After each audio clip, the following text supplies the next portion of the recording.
Okay mga bossing, ngayon so nakita nyo naman yung ating intro. Grabe, yung dapat na i-drain natin na langis ay nagkulay gatas na. Okay, so bakit nga ba nagkakaganyan ang ating mga gear oil? So yan po ay nangyayari kasi syempre kapag ka nasasamahan ng tubig ang ating langis, maging sa ating engine oil mga bossing. Possible po mangyari yan kapag nalulubog sa baha, or kapag naguhugas, or kapag ka dumadaan sa baha. Kasi possible na daanan yan ay dito lang sa dalawang ito mga bossing. Ayan.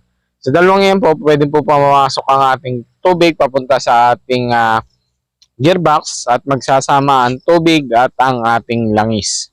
So possible pagka yung mismong o-ring ng ating oil cap nagkakaroon ng diferensya, sumisinip at pumapasok dyan sa ating gearbox.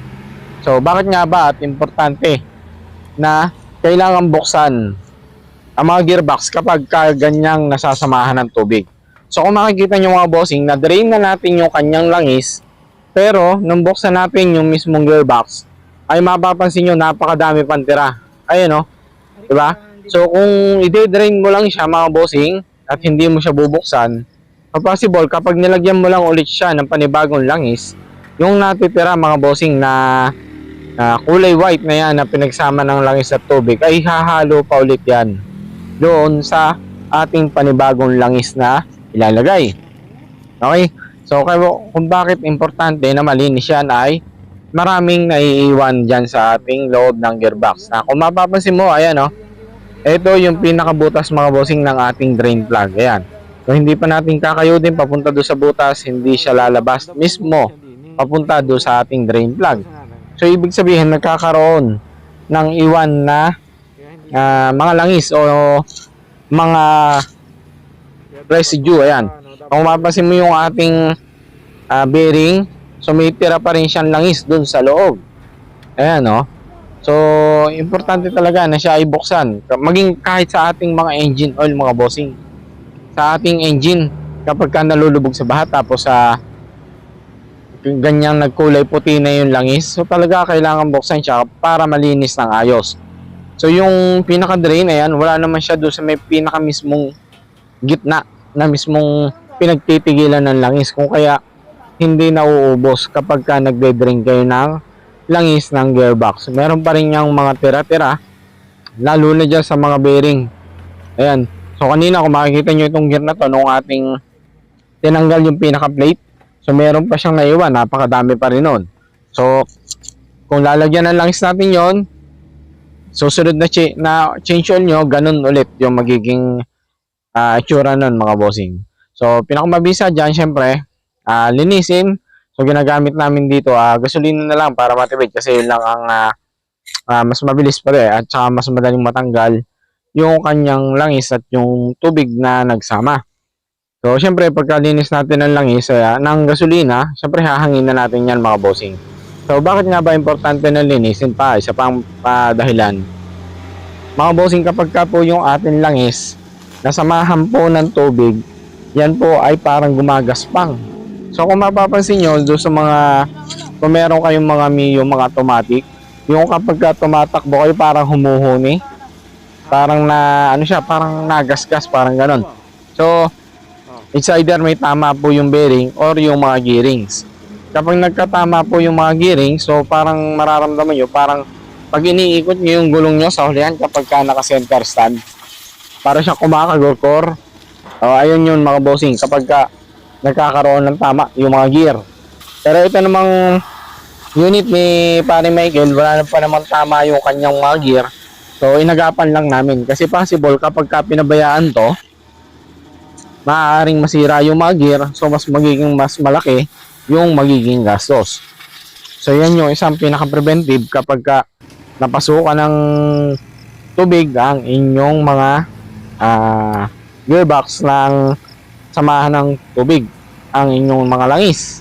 So syempre babalik na natin matapos natin linisin at gamit natin dito Shell. Okay? So yung Shell yung supply sa atin dito na siya natin ginagamit.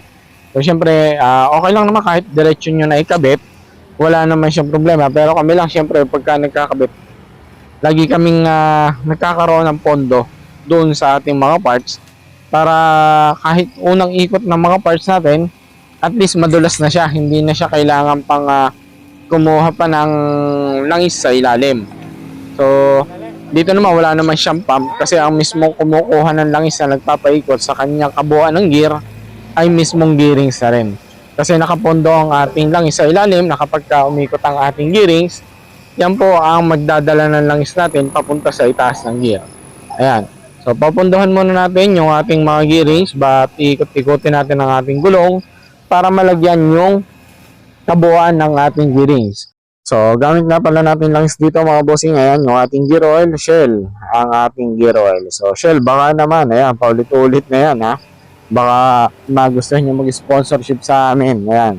Okay. So lagyan din natin yung ating mga bearing. Importante yung ating mga bearing ang malagyan talaga ng langis natin. Ayan. Lalo na yung ating stick bearing na yan mga bossing.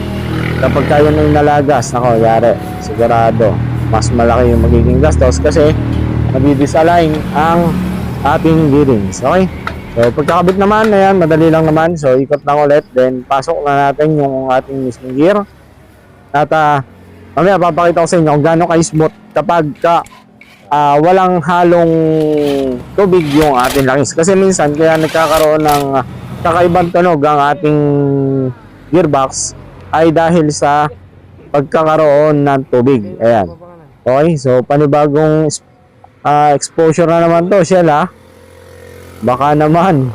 Okay.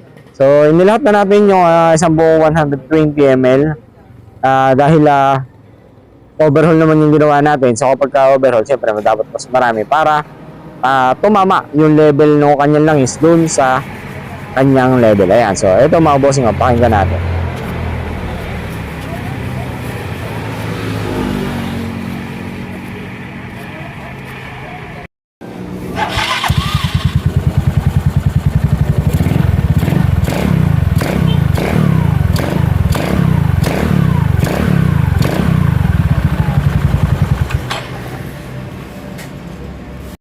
Okay mga bossing, so ayun lang, sana ay meron naman po kayong natutunan sa ating video at meron kayong nakuhang idea at kung paano natin gagawin at ayusin ang ganitong problema. Okay, so ayun lang mga bossing, maraming salamat sa inyong panonood. So till next video po natin, huwag po kayo mawala. God bless po sa ating lahat.